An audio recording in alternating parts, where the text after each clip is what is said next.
Il a gardé une copie de chaque témoignage. Fin 2018, en pleine crise des Gilets jaunes, Fabrice d'Allongeville ouvre dans sa mairie un cahier de doléances. Francis Frison, habitant de ce village du Val d'Oise depuis 40 ans, n'a pas hésité à y écrire ses propositions. Ah oui, ça c'est moi.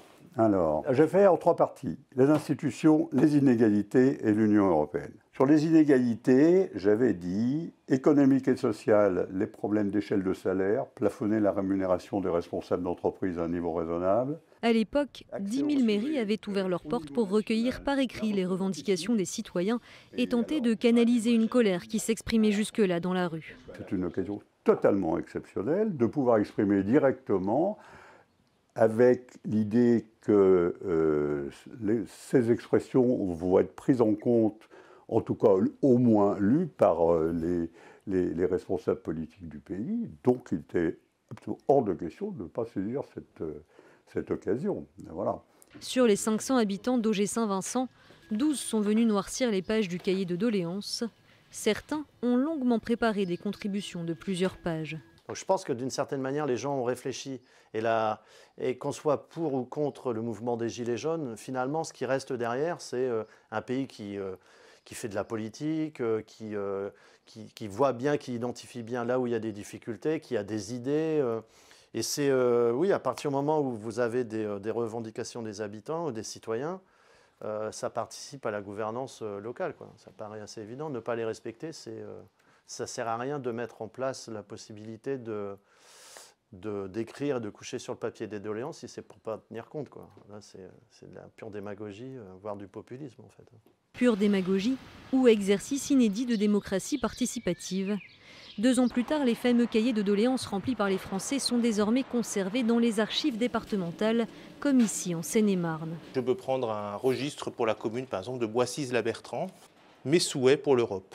Unifier les taxes et impôts dans tous les pays pour éviter les paradis fiscaux.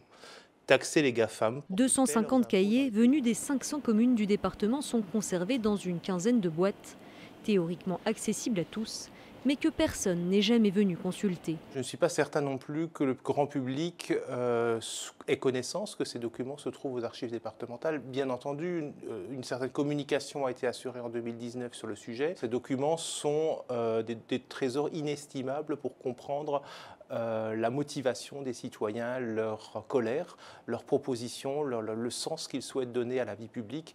Et je suis certain que le temps viendra où des historiens, des chercheurs se pencheront sur ces documents. À l'origine, les 16 300 cahiers de doléances devaient aussi être accessibles en ligne pour tout le monde.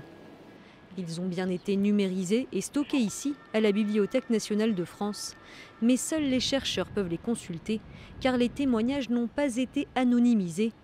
Or, la loi protège la vie privée de leurs auteurs. Il était question de rendre public et accessible l'ensemble des cahiers citoyens du grand débat national.